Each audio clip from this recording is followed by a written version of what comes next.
Kiper PSM Makassar, Muhammad Reza Arya Pratama harus dilarikan ke rumah sakit karena terkena benturan pemain Bayangkara FC di masa injury time dalam laga di Stadion BJ Habibie Parepare, Jumat tanggal 8 Desember tahun 2023.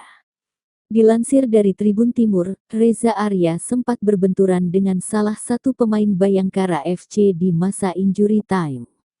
Kiper 23 tahun itu sempat menyelesaikan pertandingan.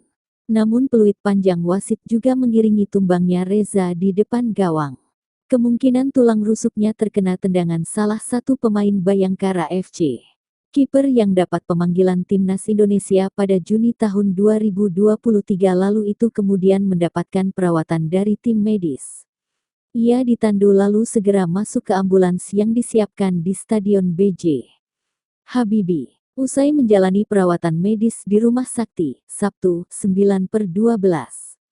Reza Arya dipulangkan.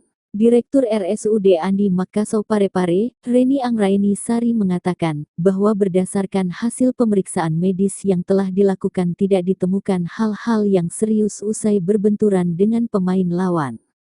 Setelah diizinkan pulang, kata Reni kiper PSM tersebut dapat menjaga kondisi kesehatannya sebelum menghadapi laga selanjutnya.